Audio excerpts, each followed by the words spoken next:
Hello, Catherine. Hello. Hi. How are What? you? I'm good. I'm very well. I'm very well. Yourself? Good. A little late night over there, is it? It's the middle of the day here out in the west coast of California. Yeah, I mean, it's after 10 o'clock, Oh, 10 p.m., but the clocks go okay. back later, so we'll get an extra hour in bed, so it's all good. One of the things I've noticed about you is you just never, I don't think you get much sleep. You always seem to be going and going. I know we follow each other on social media, and you're just always have multiple things on your plate. So thank you for taking the time to have me on. You're welcome. You're welcome. I mean, the reason I have you on is to be another boxing interview, but kind of with a twist. It's based on a book you've written, which I've got a copy of here, which is called Then the World Moves On, The Brutal Truth Behind the Max Baer at Frankie Campbell Fight. So this is the book you've written. I've written most of it. I've not read all of it. I've read about half of it. I've really enjoyed what I've read so far, and it's self-published, which is interesting. I'll get onto that point later. Okay. But first of all, like I do with all the guests, I've obviously said your name. Can you just explain who you are, your writing career up to this point, and why you decided to tackle this particular subject? Um, I remember going to the theater in the summer of 2005 and watching Cinderella Man. I've always been a fan of boxing. I'm old enough that I watched, we lived in the East Coast. My father had to follow his job in the late 60s, early 70s. And so I was yay high. And I remember sitting down and watching Ali Frazier and even the last days of Floyd Patterson on, just on the regular broadcast stations. And my father had three daughters and didn't know what to do with us. So whenever we would express an interest in anything that was even remotely, male-ish, he would pursue, that interest. And one of them that he and I had from early on was boxing. I would sit down and watch boxing with him. And so I've kind of just have followed it on and off my entire life. And he introduced me to all of his. He loved Joe Louis, Max Schmeling, Marciano. And so he introduced me when VCR tapes came out. He introduced me to his fighters, and then DVDs, and then cable. And I remember we progressed to watching Mike Tyson come of age and come to prominence. And so it's always been there. And like I said, summer of 2005, watched Cinderella Man and enjoyed it, and really didn't know much about either of the fighters, a little bit more so with Max Baer. And then the controversy started coming up that Ron Howard did, that he had portrayed, he needed a bad guy and a good guy, and he had portrayed Max Baer as the bad guy. And this went on. The boxing forums were starting to become a thing by 2005, because the internet had been around since late 90s. And so I was going on there and I was asking questions and I was reading things, and I started hooking up with people that were in their late 70s to late 80s that were effectively boxing historians that knew these people that were alive or could, that talked to people about these things. And so I started asking questions, and then I started getting a mixed response on what kind of person Max Baer was.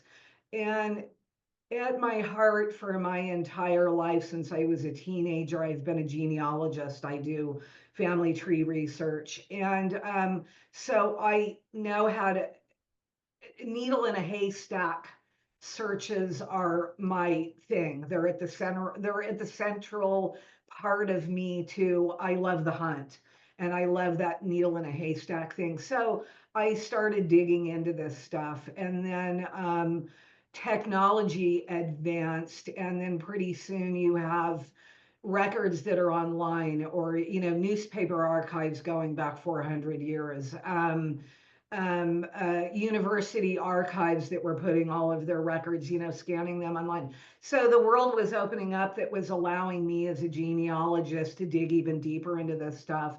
And finally, one day, I asked Hap Navarro, who was probably in his mid 80s, what did he think about all of this? What did he think about the Barry Campbell thing? He and I were very slowly becoming friends. We had gone from, typing on the forums in response to messaging each other in particular, to emails with, links and attachments to phone calls.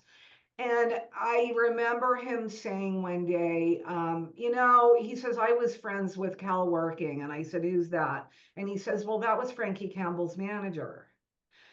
And I'm all, okay. He had never said anything about it before. And he says, I'll tell you something. He says, Cal told me that everything that people think that they know about the Bear Campbell fight is wrong. And he says, and this movie is more right than people are willing to admit. And so then I kept just digging away and digging away. And by that point, I think it was probably 2010. I had life changes. I moved. I opened a boxing gym. I closed a boxing gym. I, moved again. And but this thing was always just kind of in the back of my head that I wanted to do more with it. And finally, I sat down. I guess it's been about, close to 3.5 years now. I finally sat down with all of my notes and all of my information. I thought, I wonder if I could make a book out of this thing. So I kind of just put all together what I had, and I already had, close to like 100 pages. And so it just went from there. And then I kept digging deeper and deeper. And it's actually pretty horrifying what I ended up discovering. And Max Baer was actually worse than Ron Howard made him out to be. And the Frankie Campbell fight was completely different from what everybody thinks happened.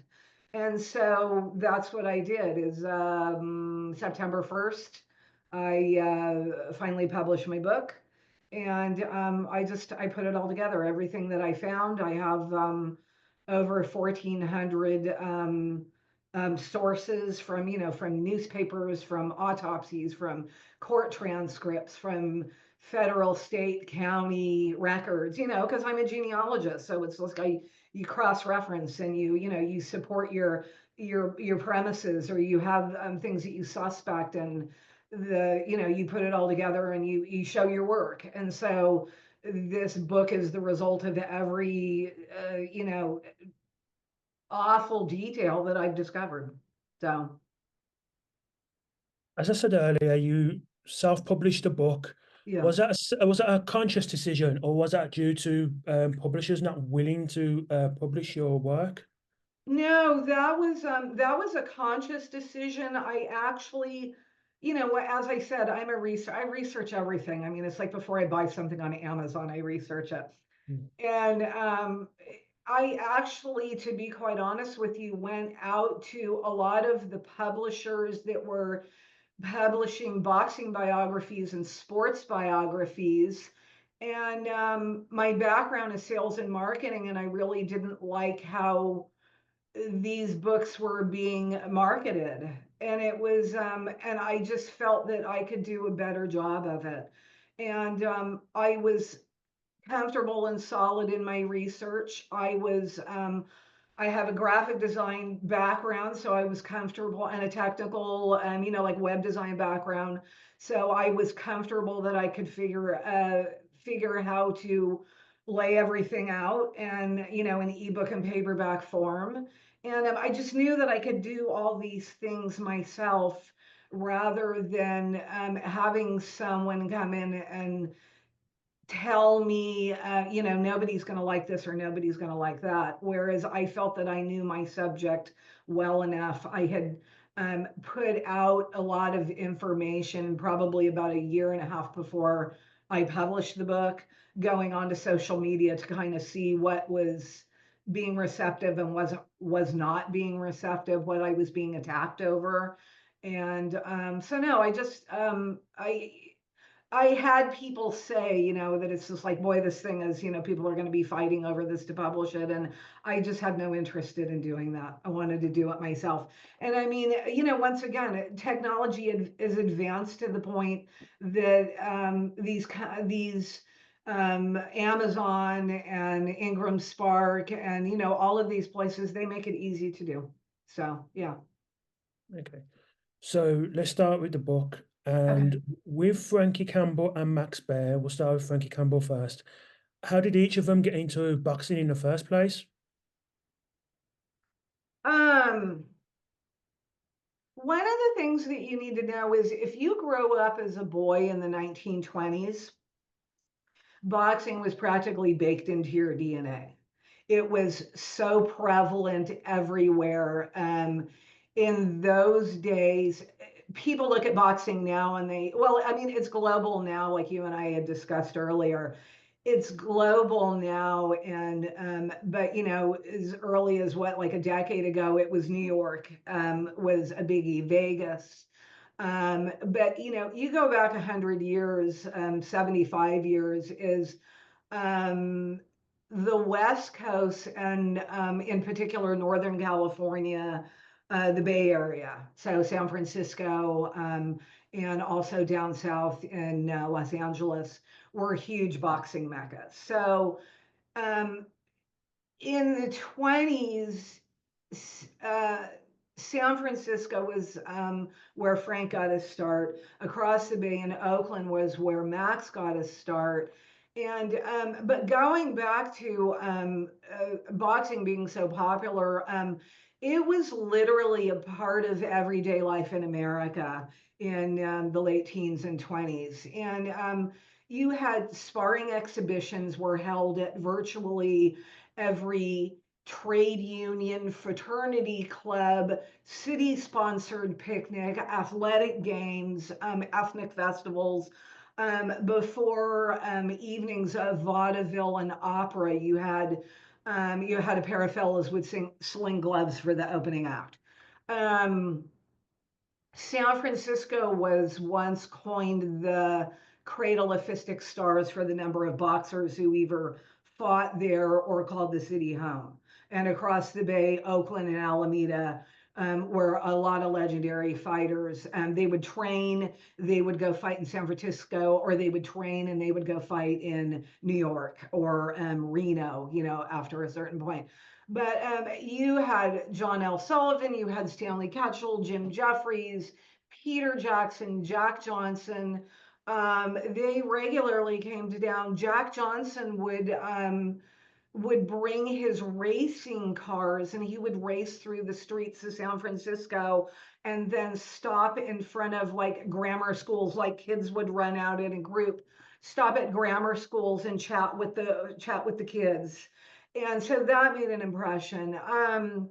James J. Corbett and Joe Choinsky were locals to San Francisco. Um, because boxing in the late 80s and early 1900s went through, all across the United States, but went through this, it's illegal, no, it's legal, it's legal, no, it's legal. I mean, Corbett and Choinsky fought illegally in a barn in nearby Fairfax. They fought on a grain barge off the coast of Benicia.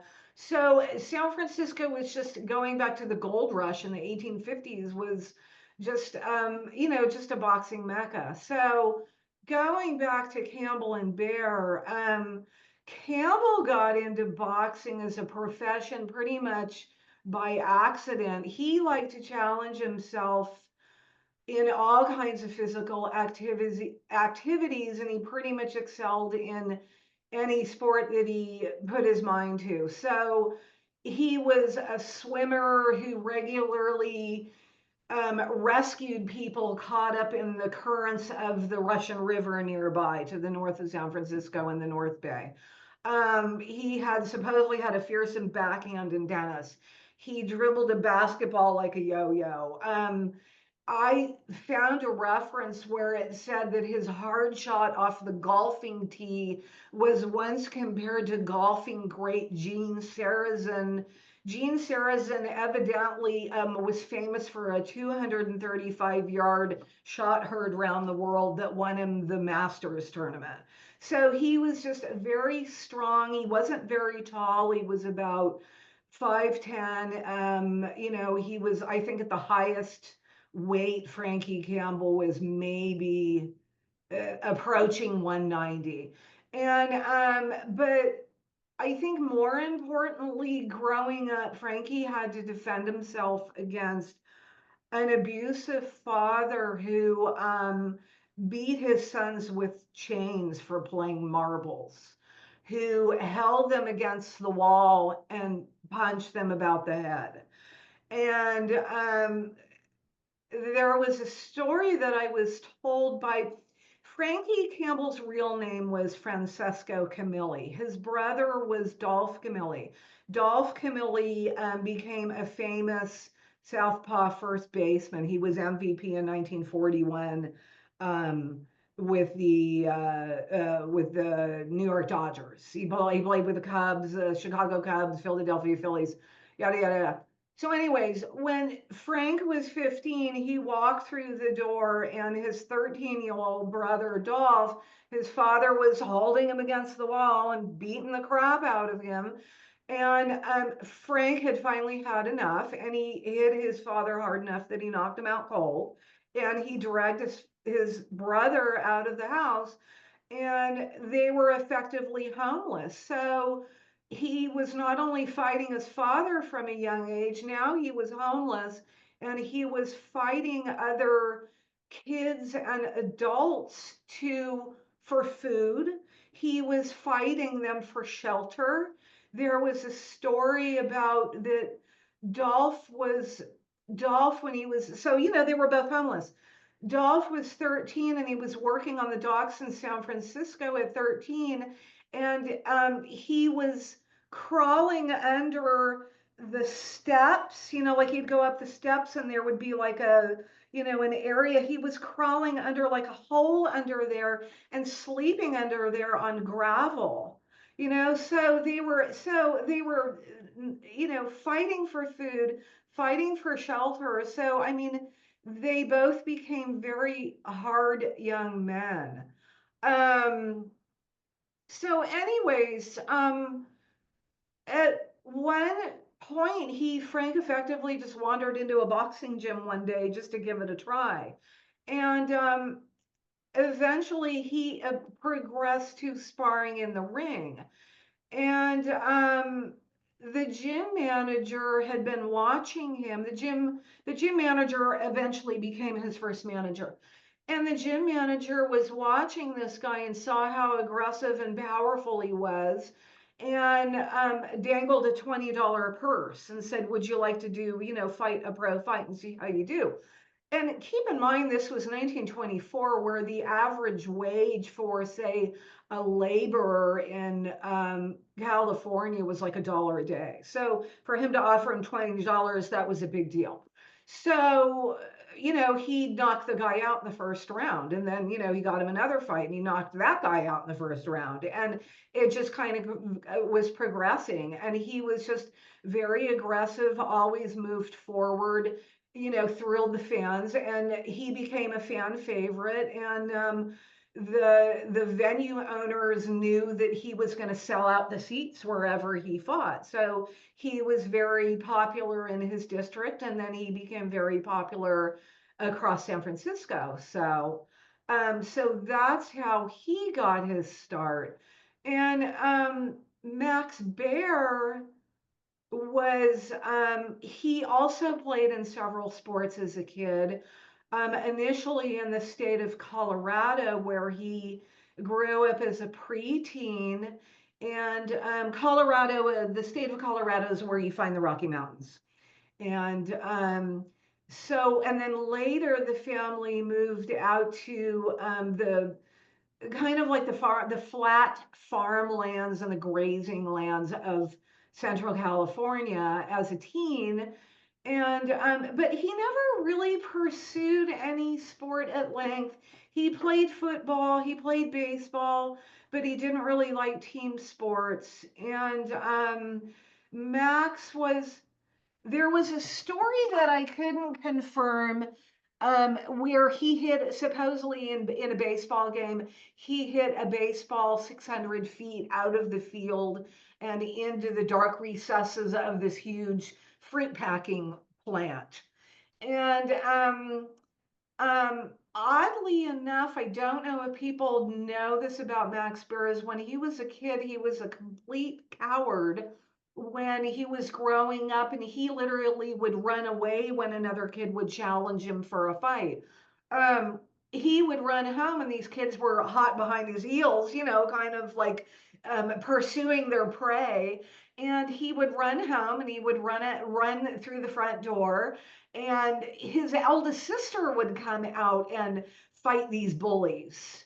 And then one fast forward to when he was 19, and he and a couple of friends had stole a bottle of bootleg liquor out of a man's truck. They were at a dance hall, and so the kids were, they were outside, and they stole the booze. And then the guy came out, and he goes and he reaches in to get his jug of liquor, and he doesn't find it, and he looks around, and he sees these kids with his jug.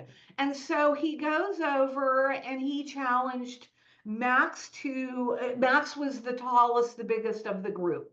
So he challenged, Max was pushed forward, and they were going to fight. And so the guy boxed Max into a literal corner and kept slugging him on the jaw. And through all of his kind of adrenaline rush, Max discovered that the punches didn't hurt. And then the guy lashed out and really hit him a good one. And then so Max returned the punch, and he knocked the guy out cold. And right there, Max Baer discovered that not only could he take a punch, but he could really dish one out. And so suddenly he got very cocky and wanted to show everybody, look what I can do. And so word eventually spread among the right people. They suggested that he moved over to Oakland, which again is across the bay from San Francisco, and for him to train, for him to get, better opponents and things like that. Because where he was in Livermore was, just kind of like cowboy country. He wasn't going to be challenged too much out there. So he needed to go to a larger city. And just like Frankie Campbell, Max Baer was a powerful, aggressive puncher. And but the difference with Max Baer, when Max Baer first started fighting professionally, his first fights were down in Stockton, which is kind of south of Oakland. And the difference, though, was the fans and the press love to see his knockout rights, but right from his first fight, Max Baer clowned in the ring. He posed, he performed, and so he actually wasn't too popular. And he got booed a lot. He started fighting in May of 1929. So I mean, all through 1929, all through into 1930, he was getting booed because it was like, fight, do what we came here to see you do. We don't want to see you clown. We don't want to see you roll your eyes, wink at the girls in the, outside the ring. We want to see you fight. So it was an interesting dichotomy between the two. Yeah. So am I right? Because just based on what I've read in the book so far, with Frankie, weren't there a couple of times where he actually left the sport and then came back? He did. He was going back to, Frankie had a lifetime of hooking up with the wrong managers. And um, his first manager was was matching him with people that were vastly more experienced with him than he was. And he started having mixed results in the ring. And so when that happened, started becoming more of a hit or miss of him not performing well in the ring, or he was starting to be matched with fighters that were not just punchers. He was being matched with people that were technically savvy, and he was floundering because his manager was saying, you can't just be a puncher, you need to be more technical, you need to have a better defense. But his manager wasn't giving him the proper tools to do any of these things. And so he started to flounder, he started to get frustrated. And so, yeah, there was a point where he, Frank, in the beginning, I'd say probably for about his first dozen or more fights, was not only fighting in the ring, but he loved baseball. And so he was, he and his brother, they loved baseball. And so while he was fighting the ring professionally, he was also playing with the independent league in baseball. And so I think he just got to the point where he got frustrated enough that he signed it was a 6-month kind of a test contract to see if he could be good enough that he would get in the Pacific Coast League and eventually get to a professional team. And I never could find anything in particular, but evidently he didn't make the cut. And so he went back to boxing. And yeah, so his first love definitely was baseball. And but I think he just kind of sat down and just had to admit to himself that it wasn't going to happen. And so he went back to boxing. And then there was another point where he quit, and his father was a contractor, and he basically went back to what he was raised to do. His father, when his father was in Italy, from the time that he was old enough to hold a pick and shovel, his father's father made him do a man's labor. And so Frankie and Doll's father, same thing with them. From the time they were old enough to hold a pick and shovel, he was having them as laborers. And but he did pick up the trade. So again, frustration with the direction that he was going, and so he stopped again, and went and did that, and then he came back again. So, but no, that was significant because, I mean, at the time, he started when he was 20. And so it's just like, through 20 and 21 and 22, 23, he was kind of in, and then he was out, and he was in and he was out. So, he was basically, as it relates to boxing, he was wasting his prime years. Not wasting but he was frustrated. So, if he had had a better group of handlers behind him, I think it would have been a different story. So. With Max Baer, obviously I know a little bit more, well, I knew a little bit more about his career before reading this book, but with regards to his boxing and how he's developing, what was his first significant test in the ring? Oh, first significant. I have to admit, his first significant, eh, his okay, both fighters, let's go to 1930. So they fought each other in August of 1930. But both fighters going into 1930 were on KO runs. So Max was fighting out, he had done Stockton, he was fighting out of Oakland. I mean, he was packing arenas, he was fighting in San Francisco. Meanwhile, Frankie was down in Los Angeles, where he had both previously Frankie was fighting as a middleweight and a light heavy. And then, now that he was older, he had bulked up. He had a new group of handlers. They had brought him down to Los Angeles. He had bulked up to a heavyweight. And both fighters were on. Frankie had a resurrected career. So both fighters going into 1930 were on KO runs. Both fighters were accused by the press of picking setups to pad their KO records.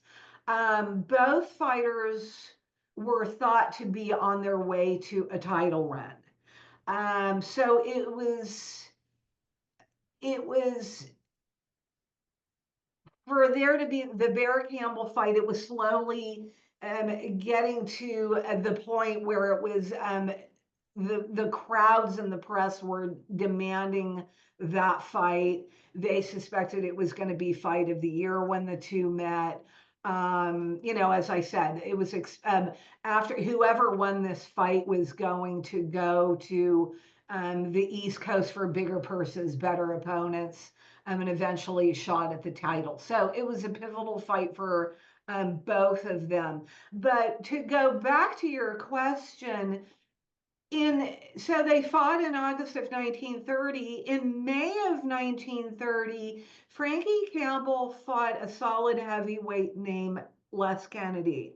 Les Kennedy was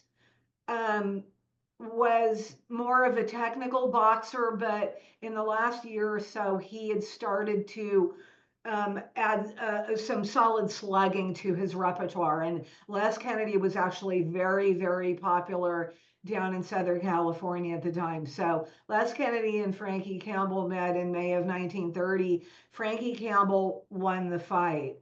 Fast forward to, I'm thinking June of 1930, and Max Baer and Les Kennedy fought. Les Kennedy dominated the fight. He made Max Baer look like so much of an amateur that I think one person joked that it was like Max Baer was a day laborer that had wandered in off the streets, and they gave him some boxing gloves and shoved him into the ring with Les Kennedy. It was really bad. At the time, I think Les Kennedy's victory shattered something like a 16 or 18 KO win that Max Baer was on. It was so devastating to Max Baer's upward climb that people started talking about, we don't want to see Baer Campbell, we want to see a Kennedy Campbell rematch. So I'd say that was his biggest one. And then after the Kennedy fight, what I later found out was a fixed fight. Baer fought, oh gosh, what was that guy's name? Baer fought an old veteran fighter, K.O. Christner. Baer fought an old veteran fighter, K.O. Christner. But he looked so good doing it. And K.O. Christner was on his way was on the downslope. K.O. Christner in 1929 had admitted that he had done that he had brought along a guy on a barnstorming tour in 1929, and his opponent was basically the same guy, and they just kept changing his name. And again, he just wanted to pad his record. Yeah. Gosh. So anyway, so he put K.O. Christner in there, and then of course Max Baer won. It was an exciting fight, the way that he disposed of K.O. Christner, but it kind of made people forget about how badly that he had recently done. So this was to make him look good going into the Baer Campbell fight. So yeah. Gosh. So why did people want to see a Campbell Bear fight?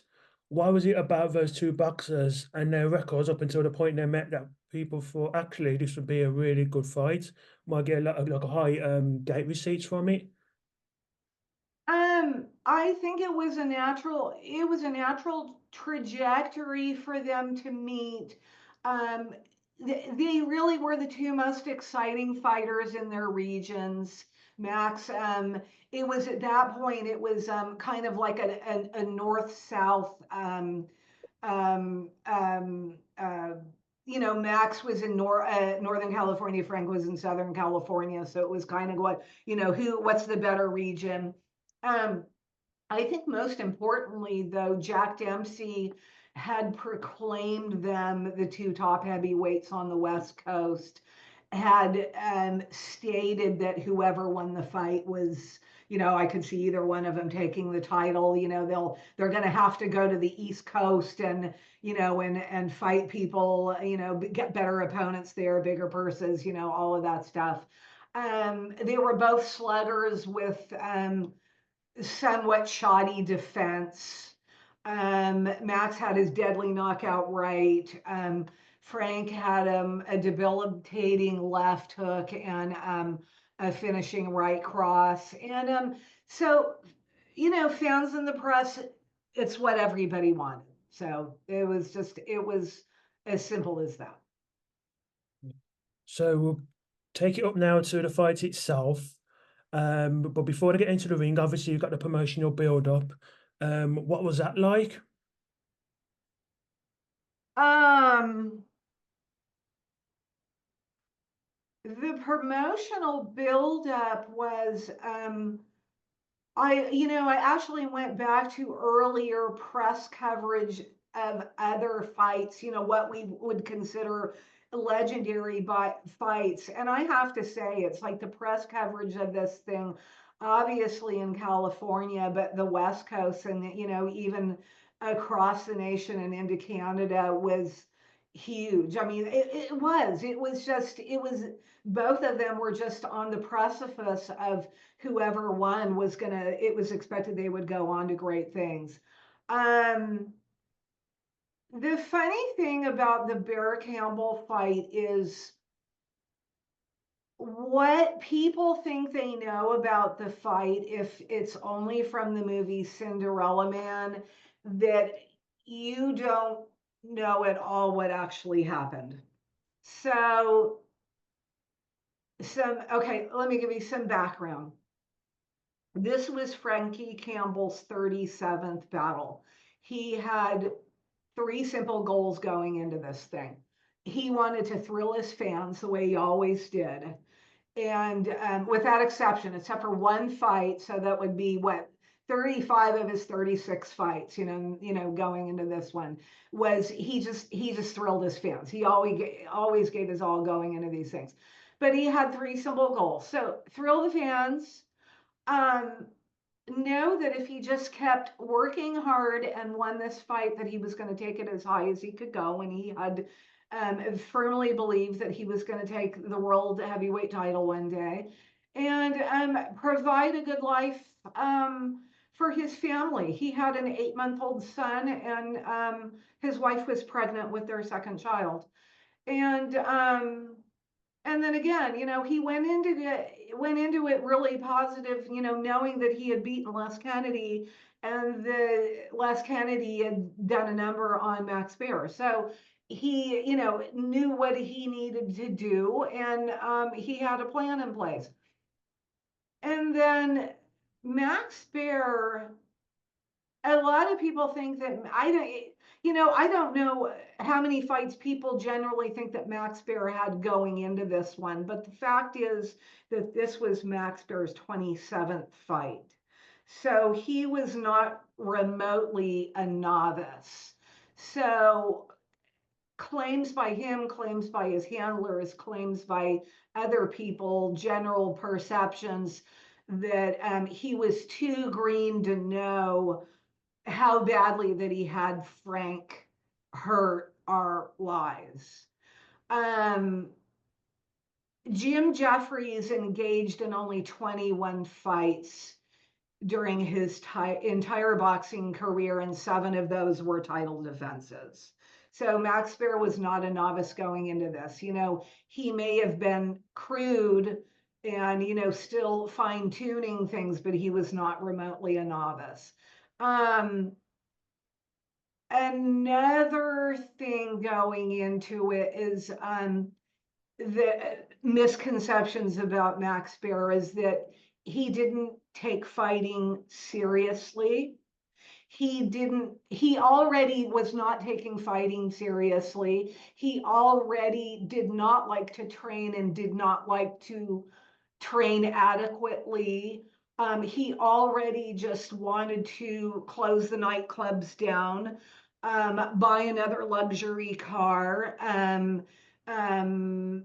sleep with, and, meet and sleep with another, his flavor of the week, add to his closets full of custom suits.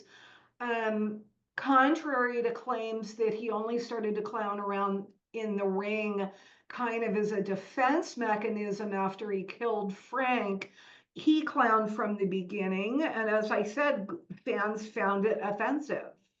And that was all through his career. People act like after Frank was died, the fans kind of gave him a break. No, they didn't. The fans and the press throughout his entire career did not like the clowning, did not like that he was not serious. So going into this fight, he was already plowing through his purses. He was already making promises on future earnings. He had figured out how that the way to fund this lavish lifestyle was through racketeers. He already engaged in several fixed fights funded by gamblers and racketeers. He later admitted that he bet on himself to win in specific. This is in 1929, much less going into 1930. So this was like he was only months into his professional career. He later admitted in newspaper interviews that he bet on himself to win in specific rounds of these fixed fights that were, funded by the racketeers. So going into this, Baer had to win this fight. So he was literally broke. He had mounting debts. Madison Square Garden had already dangled big money before him, but the one caveat was that he needed to get by Frankie Campbell. So it was he needed to do anything to get by Frankie Campbell. So going into the real fight, not the little clip that was played in Cinderella Man, because the fight was not filmed. It was, in those days, it was title fights were filmed. You didn't, this was effectively a state fight. And so the movie would have you believe that Max threw a couple of punches which turned deadly. So it was like, he hit him, Frankie's rolling along the ropes. Max hit him, I think, one more time, and he kind of like did a little pirouette and he landed and he was dead. In actuality, Frankie had started to take control of the fight. Reporters noted that while Frankie by the third round and the fourth round, even more so, that Frankie was dialing in on his opponent, that Max's punches were getting progressively wilder. He was running out of steam. And he certainly didn't appear to be a title contender. And this was this is reporters that sat ringside were saying this. So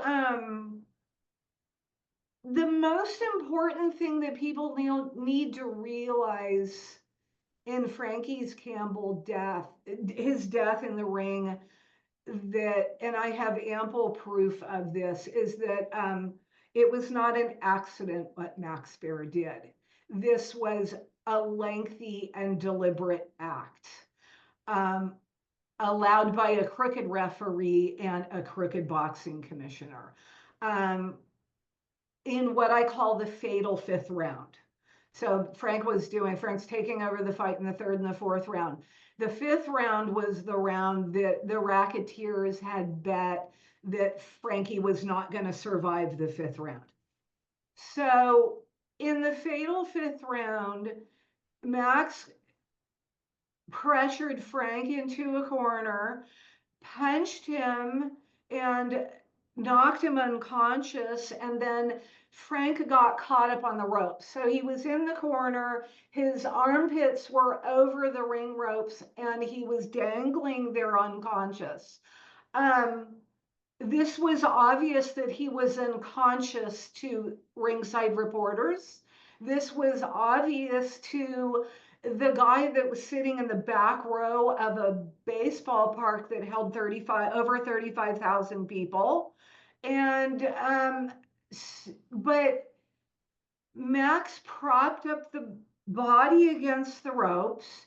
He threw at least 20 more unanswered punches at Frankie's head and jaw until I have the autopsy, and the doctors that attended to him gave several status updates as he was dying in the hospital. His brain was separated from his skull and from Max Baer's punches and effectively turned to jelly.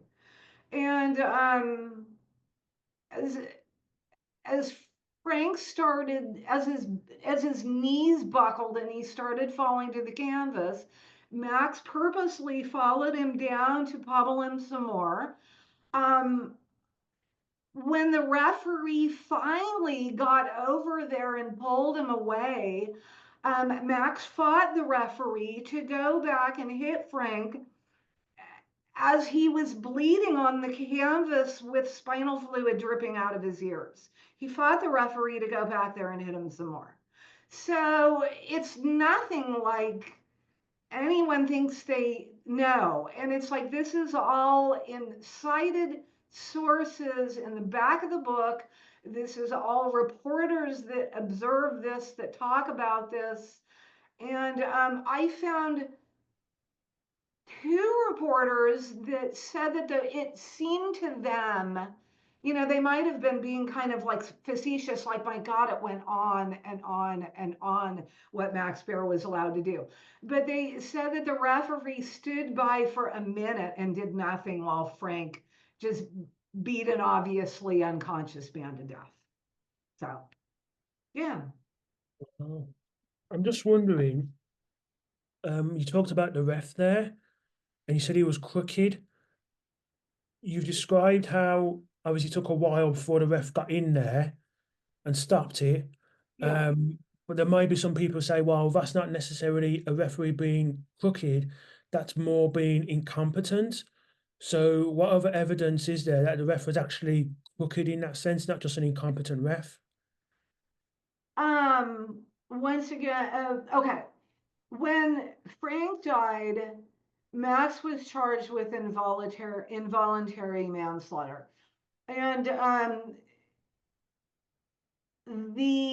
there was an investigation, but it was a sham investigation. In fact, at all of the investigations and various court depositions and trials that Max would testify at throughout his lifetime, when Max was guilty, he would repeatedly plead the fifth. So during the investigations into Frankie's death and boxing in general, as it was being conducted in the state of California, he repeatedly pled the fifth at all these things, so as not to incriminate himself. There were people that testified that the state boxing commissioner received cuts of Baer's purses.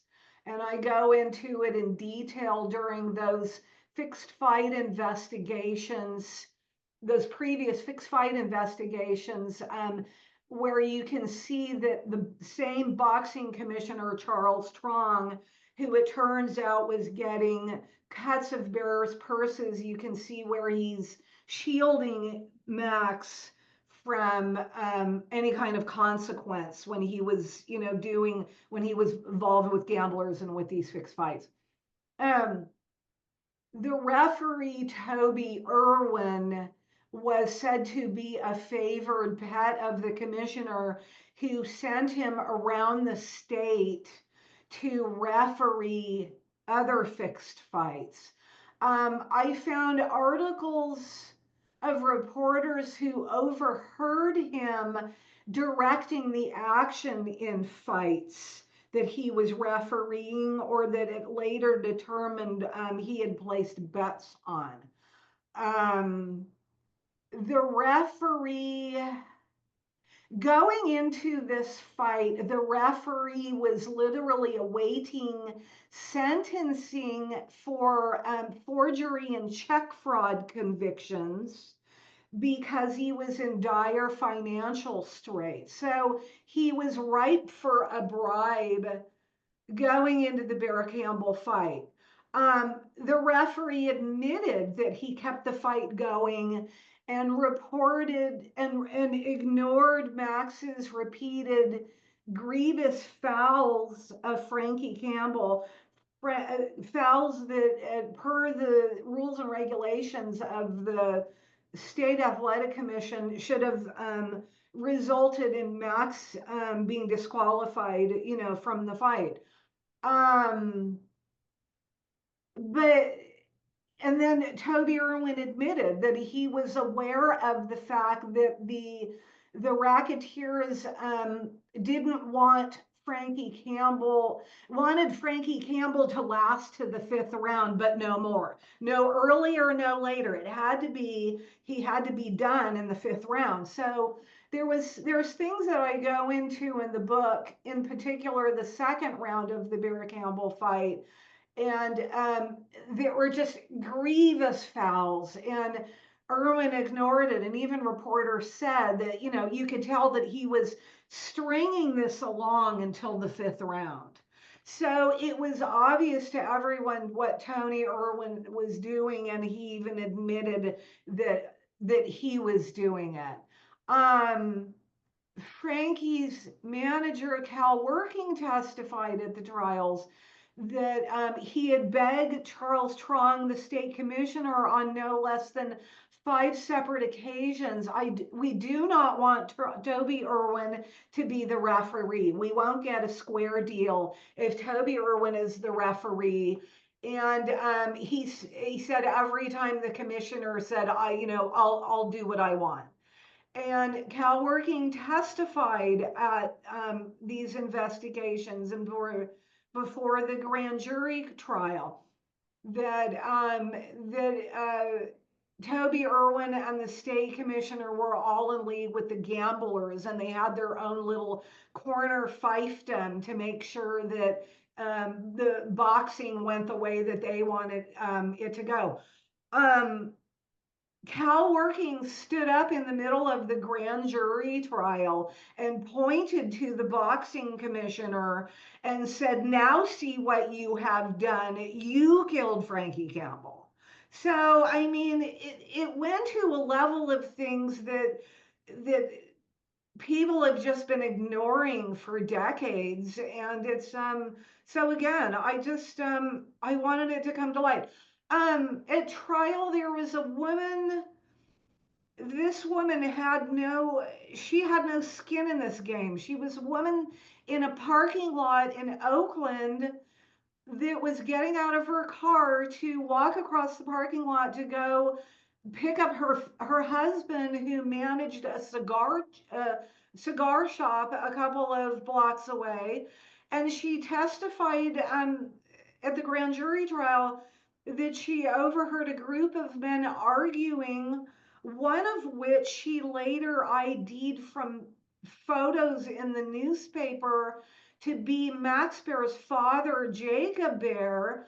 And Jacob Baer was this group of men arguing and saying that Frankie's head cornerman, Tilly Herman, who had cornered and trained Baer in the past and who had joined Frankie Campbell's team as chief second for this fight, that Tilly Herman was a plant to allow Max to do what he wanted without stopping the fight, to misguide Frank between rounds. Jacob Baer said that the commissioner and the referee were in on this. Jacob Baer testified that, and this is a quote, that Max would cripple or kill Frankie Campbell to win because of the fights promised to him in Madison Square Garden.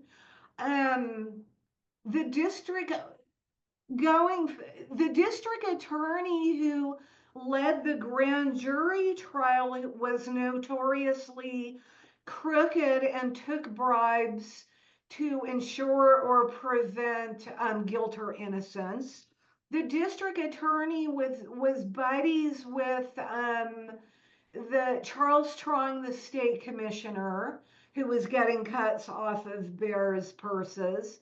The DA was buddies with state legislatures and with the Baer Campbell Fights promoter, which was Ansel Hoffman, who was friends with all the same people. And Ansel Hoffman later became Max Baer's manager.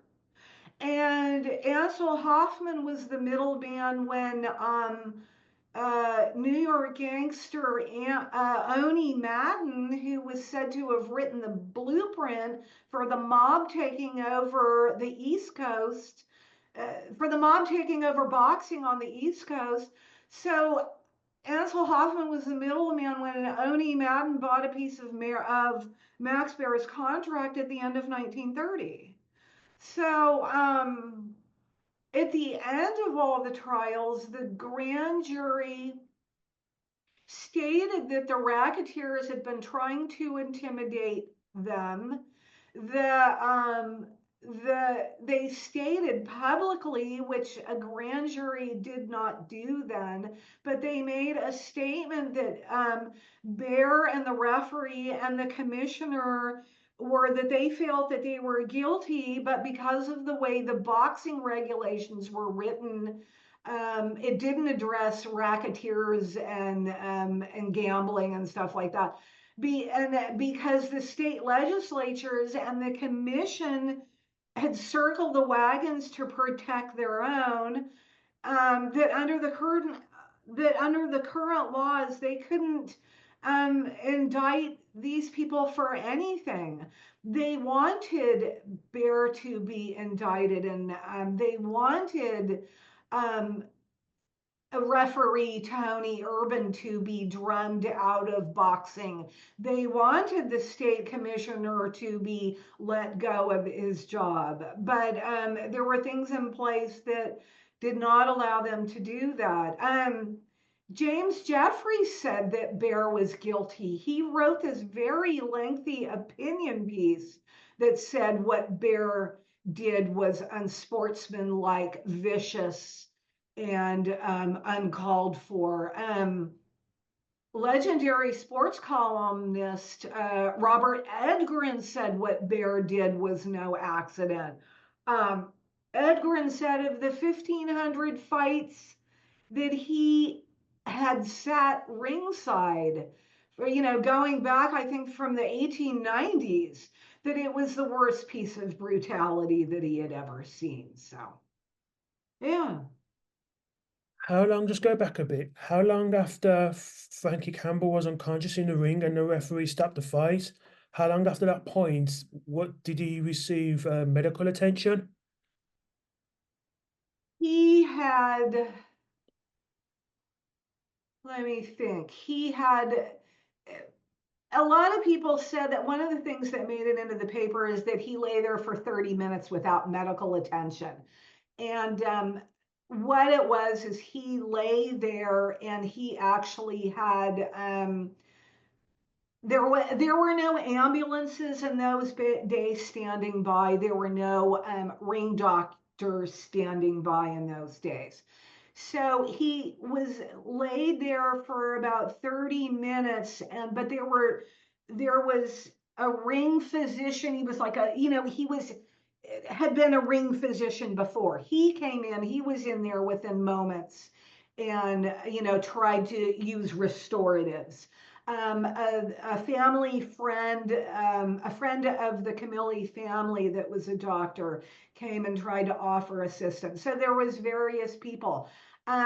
Since there was no ambulance, and everybody was in a panic, everybody was just like chickens with their heads cut off, running around, not knowing what to do. Finally, a reporter, there was, again, you need to realize the lack of technology in these days. So fortunately, there was this, ooh, wow, newfangled thing. There was a line run through the crowd. Because think about it. There was a boxing ring in the center of over home plate. So it's not like, there wasn't Wi-Fi or Bluetooth. They had to run like a wire. So they ran a wire and there was a phone. So thankfully there was a phone at the ringside, and a reporter had his had his thoughts together enough that he called an ambulance. But the ambulance got stuck in the traffic of 35,000 people trying to leave the ballpark. So it took a long time for the ambulance to get there. And then they took him to one hospital, and then he still wasn't coming around. So they put him back in the ambulance and brought him to another hospital, and they're bringing all these specialists in, and everybody's examining him. And, meanwhile, he's just getting worse and worse. And then um, a crowd of people, a massive crowd of people, was waiting outside the hospital where he finally landed. And so the doctors would come out and give status reports. And, each one was just progressively worse. So it was I was very diligent in trying to put together a timeline on this, but the timeline down to the minute was so variable on this. So, as I had to do about, which I hate doing, but it was probably about near 10:30 when he collapsed in the ring, and it was near noon the next day that he finally succumbed to the injuries. So never woke up um, because of the damage to his skull. He just had repeated seizures. His wife sat next to him and wiped the blood coming out of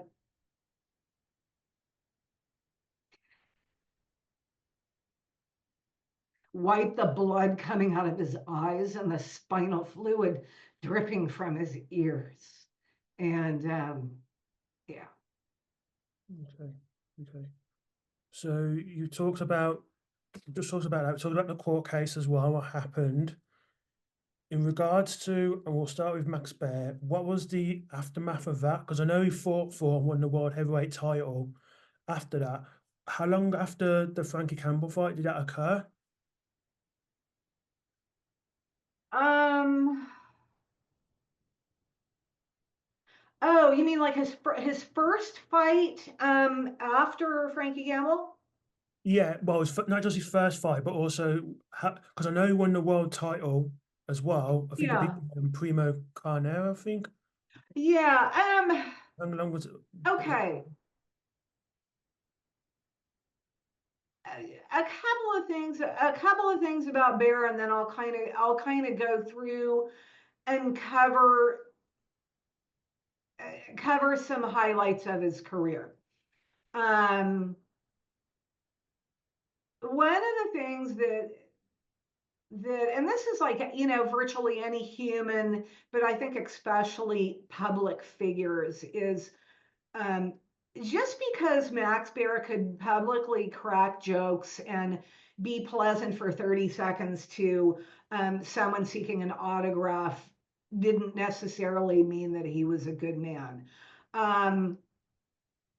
It's one of the ones that I looked in detail over and over and over again, the kind of what I call bullet points that have come down through the decades that people say about Max Baer, and I address them in my book, and I would like to do so here. Um, it's a lie to say that Max Baer lost his fighting spirit after he killed Frank. As I said earlier, he never took boxing seriously before or after he killed Frank. He rarely trained seriously before or after he killed Frank. He clowned before and after he killed Frank. Um, he had a hard right and an iron chin and figured that was all that he needed. And I mean, as time went on, he did develop some additional skills, but effectively remained somewhat of a crude fighter. Um, Boxing was always just a way for him to get money to live the lifestyle that he wanted to lead. Most importantly, it was a way to have all the attention centered on him. This was remarked on again and again. There were articles, lengthy articles that I read where he would admit to reporters the things that he would do to play with crowds to get the most attention, to be the most noticed. You know how like you have a title fight and people, former title holders are announced and they go and they do a wave, they get into the ring, they wave, they pivot, they do the thing. Max, there were articles about him saying about how he milked that so that he got the most applause and attention from the crowds of all the other title holders. Um, so again, it was just like it was always just to get heavy attention centered on him. It was remarked on again and again that there was no nobility or respect or sportsmanship by him in the ring or for the sport. I mean, he performed for the laughs. There were instances I found where he called the spectators suckers for, because he would be in and, not give his all in the fight and somebody would throw something. There was ones where they threw a whiskey bottle at him at one fight and a pack of cigarettes at him. And he says, yeah, you paid to get in, suckers. So he dressed in loud clothing and did insane things to shock people. Um, I found one instance where his lawyer stated in one trial that Max had plowed through every dime he made in the ring.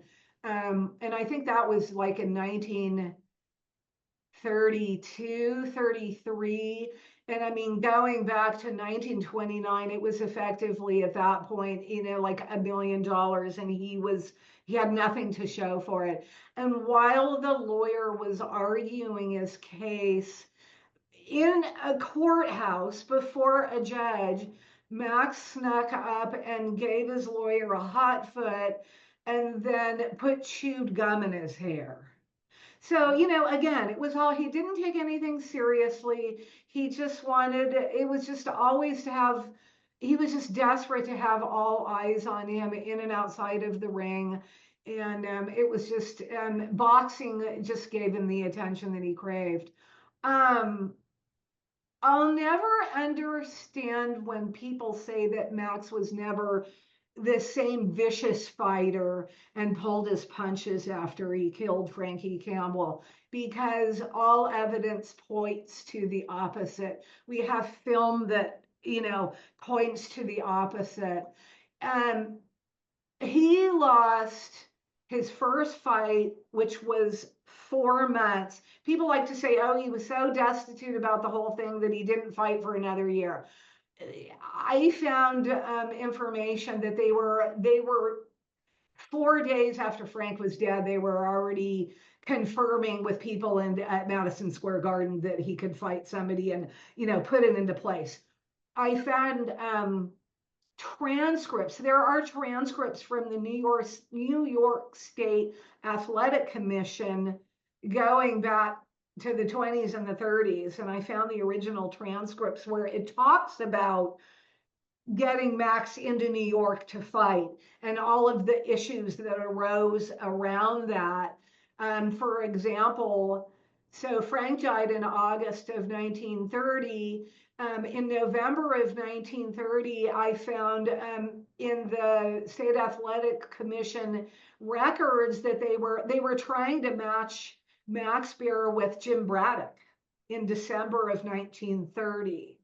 And they were hesitant to do that because both of them at the time were partially owned by the mobster Oni Madden. So they were worried that it was going to be a fixed fight. You know, it had been submitted. We'd like, you know, Braddock to fight Baer. And the State Athletic Commission, well, given the fact that Oni Madden seems to have a hand in both of these guys, I mean, you need to realize that Jim Braddock's manager, Joe Gould, was personal friend with mobster Oni Madden. When Oni Madden was let go from, was it Sing Sing prison?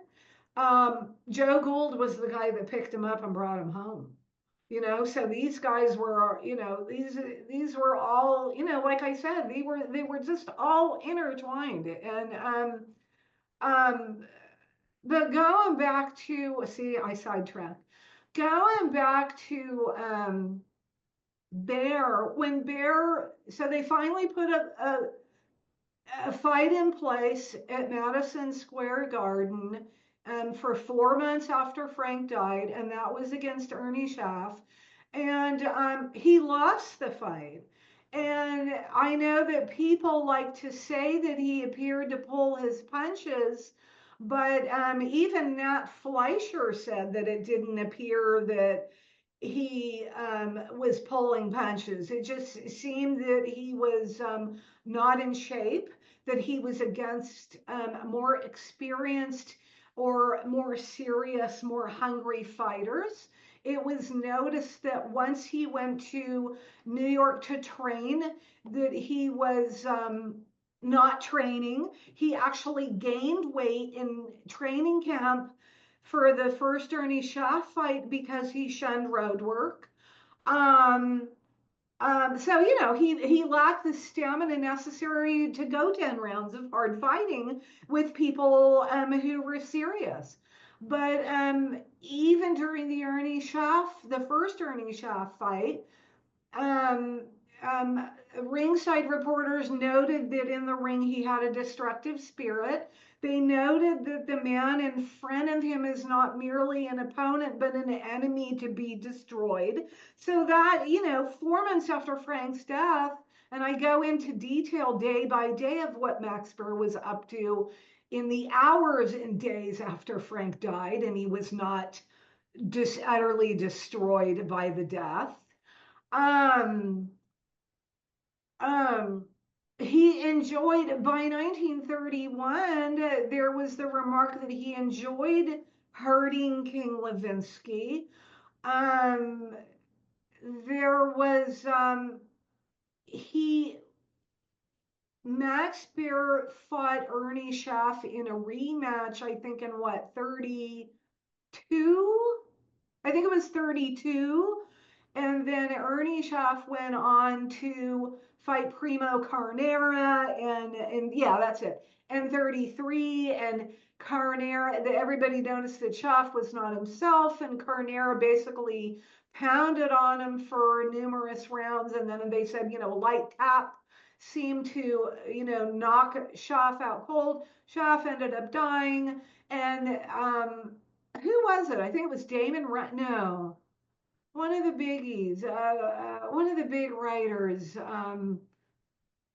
Anyways, one of the legendary sports writers said that he thought that it wasn't Carnera's little love tap; it was Max Baer in the rematch, you know, months earlier that might have contributed to Ernie Schaff's death, you know, and knowing what we know, you know, think about it again, 1930s, CTE and all that stuff, you know, they weren't well versed in that medically to know that repeated punches to the head are having a detrimental long-term, you know, impact on these guys.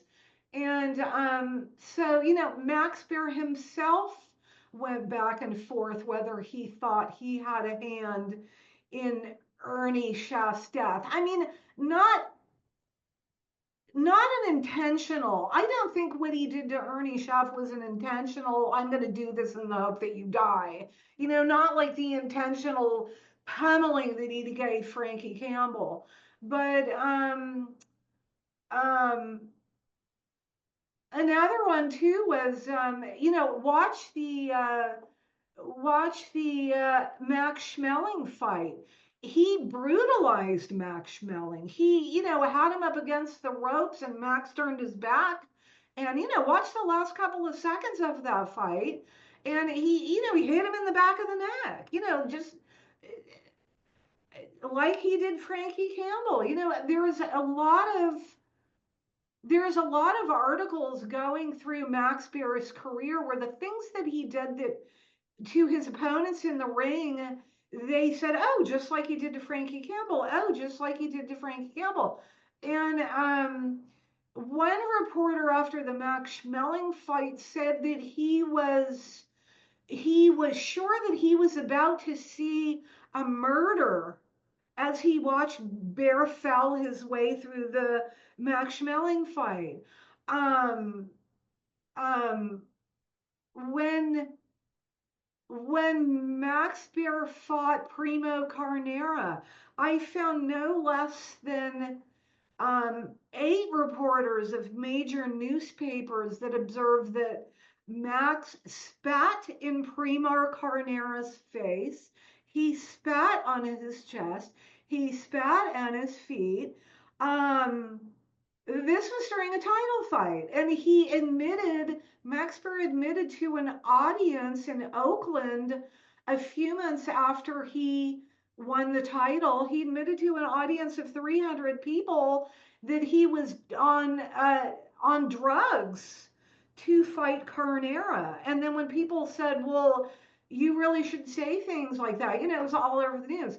"You really shouldn't say things like that because they'll take the title away." And he says, "Oh, no, I misspoke. I really didn't mean to say that I was on."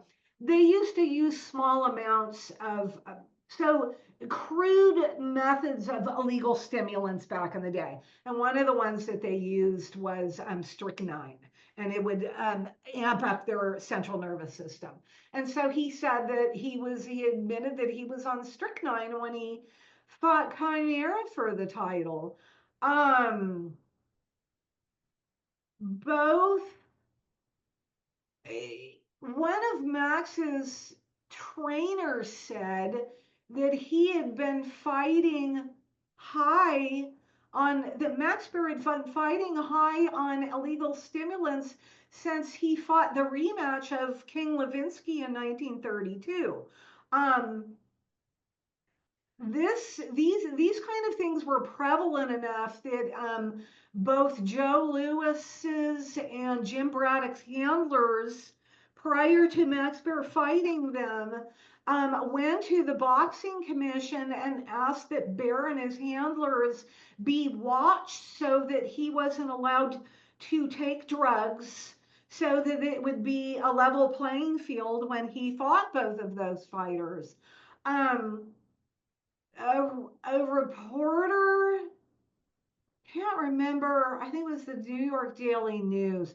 A reporter later remarked that he thought that it was the lack of access to these stimulants was one of the reasons behind why Max Baer did so poorly against Braddock and Lewis. Um, Max Baer tried to say that the reasons that he did poorly against Braddock and Lewis was that he had broken hands going into the Braddock fight, and that they still hadn't healed going into the Lewis fight. And people have run with that for, to this day. The broken hand things is false. The commissioners kept x-raying his hands and examining his hands going into more particularly the Lewis fight, and found that his hands were fine. After the Braddock fight, um, um, people from oh gosh, I forget, John Hopkins, which is like the premier, muckety muck of hospitals. They x-rayed his hands after Braddock and said they're fine. We see no signs of breaks. We see no signs of recent breaks. We see no signs of damage other than what you would expect of the results of 15 rounds of fighting. So, you know, the broken hands was a load of crap. Um, One of the ones that came up in the Cinderella movie, in the Cinderella Man movie, was and that people say to this day that, oh, Max Baer never threatened Jim Braddock and his family. He did use, Max Baer used his hand in the death, referred to Frankie Campbell by name multiple times to intimidate Jim Braddock and his family. There are newspaper articles where he does so. Um, During situations outside the ring, he bragged that, you know, this fist has killed two men. He used, you know, this fist that has killed two men to intimidate people who angered him. I found uh, uh, records that came as a result of press records in the 1940s that he got out of his car, and while a man's wife and toddler looked on, he repeatedly slugged him out about the head because he felt that the guy had taken his parking spot. And then, so that's why it made the papers, and then he settled out of court. Um, he repeatedly beat his first fiance and forced her to get an abortion. And again, these are the words of the people. These are the court transcripts. He abused his first wife. He raped a virgin in New York, and that went on for 4 years. I got the original court transcripts out of New York. Um, he had a slew of lawyers on retainer to get him out of these constant violent encounters, and more often than not, just before a public trial or taking the fifth at a you know, a pretrial deposition, he would settle out of court. So they would take this thing all the way to the edge, and when it was gonna get, when the truth was finally going to come out in the court, you know, in a court, you know, setting, then he would settle out of court. So, yeah. Crazy. It's crazy that he managed to cultivate this Yes. love, And the fact that perfect it's, person from what you're saying. yeah, yeah. You know, he told another thing too was that here's another one that comes out, if you'll allow me. Mm-hmm. Because people always, the claim is that oh well, he put Frankie Campbell's children through school. I see various claims. He put him through school, he put him through college, he put him through the College of Notre Dame. I literally called the College of Notre Dame and asked them if they would look up any variations of the Camille name to see if anybody had ever graduated, and the woman had confirmed not to be the case.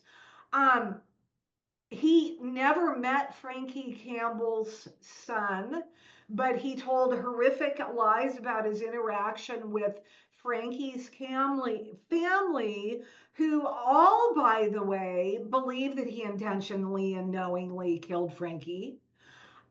He made up a story that you're going to love this one. Max Baer made up a story that he couldn't have been prouder if it was his own son when Frankie's boy graduated from college. But Frank Jr. died in a plane crash 6 months before he was supposed to graduate. So he made up a story about the interaction with the son. Yes. He invented a life story about a second son of Frank's who never existed.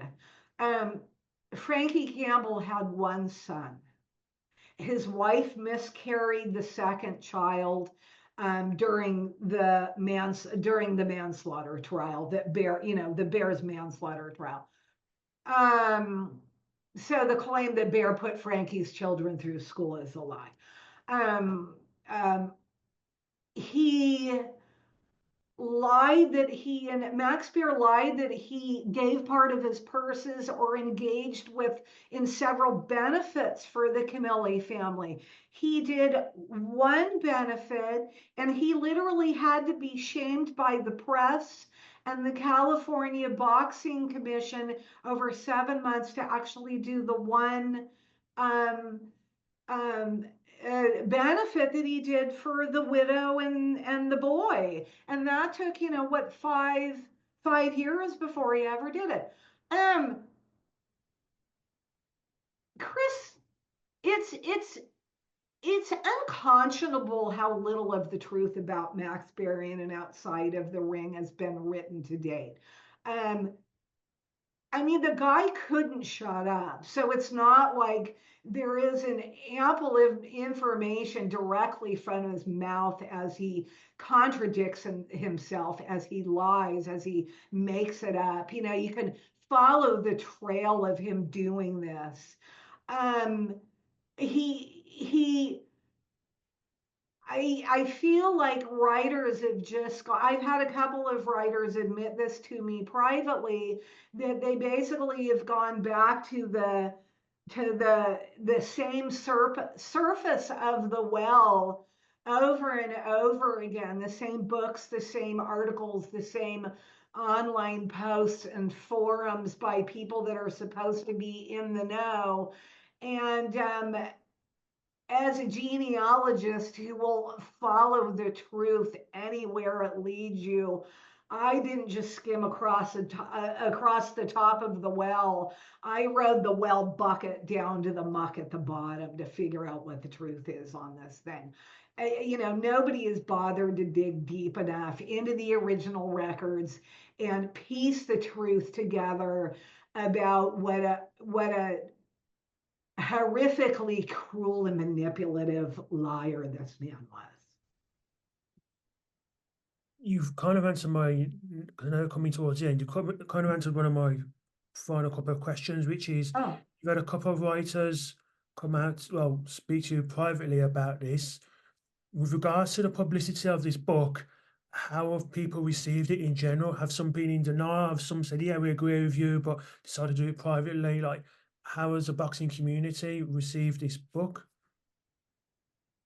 um, the people that have been the people that have been in the industry for a very long time. So Nigel Collins, who's been in it probably, I dare say, 50 or 60 years, and just won the Nat Fleischer Award. William Detloff, both of those men were editors of the Ring magazine once upon a time.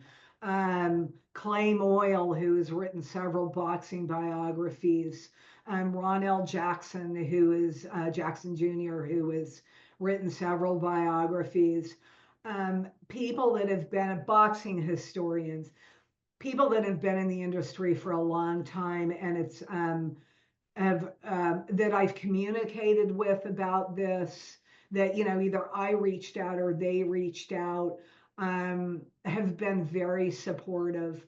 On the alternate side of it, I have people that have publicly, privately, through messaging and this and that and the other thing, that have called me every curse word, especially if it has something to do with a female body part, if you get my drift. Mhm. That have called me every name under the sun, that just say that I'm a liar, that I'm making it up. I mean, I've had people, I've it just flummoxes me. I am just flummoxed by the idea that anybody would be stupid enough to make all this stuff up and put it out there, knowing that it was going to be proved to be a lie and then be, shunned and drummed out. It's just, come on. It makes no sense. And does it get to me some days? Less and less so, because in the end, I did the homework. I lived and breathed this stuff. I back up everything with sources. And if people want to hide their head in the sand and they don't want to know the truth, then that's on them.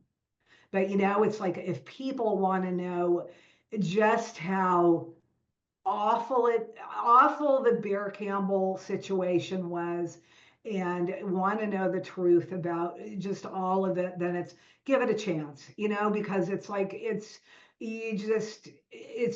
just shocking. It's awful because I was a Max Baer fan too. I named my dog after him. It was like I was a bear advocate and I fought this thing. I mean, I don't know how many times I got up from my chair and had to pace back and forth going, no, this couldn't be real. This couldn't be real. And then, I got to the point where it's like you need to put your feelings aside and you need to just objectively dig this stuff up and piece it together.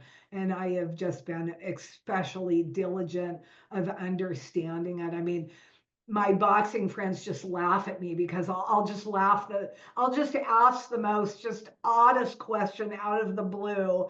And but they put up with it because they know that no, I'm determined to get to the truth about what was the weather that night when so and so fought so and so. I go to that level. What was the weather? There was one where Max Baer said, oh, because it rained that night, this happened and that happened. So I went to like 8 different newspapers. I said, no, it didn't rain that night. So it's look, it's the depths of what I went to uncover the truth. I hope that people specifically after listening to this will realize that I am just dead serious about this. This is just no fluff piece. This is serious stuff. And it's important because it's one of my boxing historian friends said that I am literally altering boxing history, and that is going to make a lot of people uncomfortable. And it's like, well, prepared to be uncomfortable. No. Finally, and it's been a fascinating conversation, but Thank you. finally, if people want to find out more about your work and more about the book, where can I go to? The book is now, the book, it's called Then the World Moved On. The brutal truth behind the Max Baer Frankie Campbell fight. And it's available on Amazon worldwide. It's available on a lot of like your internet sites wherever you buy books. Google Play or Google Books, Apple Books, pretty much just everywhere that you can find it. And I'm also on Twitter and I try not to do a lot of stuff on my book because it's like, people don't want to just say, oh, here's my book, buy my book, buy my book. So it's called Boxing Golden Age. And I do a lot of really neat, rare, little known little stories and facts and tidbits from roughly about 1900 to 1940. And I think my title name is Golden Age Boxing History, something Yeah, really long. And then, so yeah, that's the best spot to go. I also have a Substack if you're not into Twitter. And that one I think is the publishing company name is Brown Glove Books. So it's brownglovebooks.substack.com. And so it's out there, and I'm little by little, I'm, reaching out different areas and things like that. And, have more podcasts in the work and yeah, just kind of getting it out there. And then, of course, this podcast, hopefully, will get a good run. So absolutely. I'll leave all that information, like what you just said, where people can thank find you. out about the book and your work. I'll leave any description below. Okay. And then after this interview, there'll be a trailer which is being created by yourself that will publicize the book. Oh, yeah, yeah, Right. yeah. So people want to find out more Great. information, then just hang on for a couple more minutes after this interview. And Yes. there'll be a trailer that will Yeah, I've got the more book. I did a information. book trailer. I did a book trailer, and if you go onto Twitter, I've done some other kind of short media type things that will give you a lot of information too. So yeah, it's just yeah, it's a nice little smorgasbord that's on Twitter and on Substack. Yeah, Yeah, cool. Well, like I said, it's been a pleasure to speak to you, Catherine Johnson. you Thank you too so as much for well, coming into Chris. A6 Project podcast. Thank you. Aha. Thank you Take very much. care. Take care. Bye bye. Bye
bye.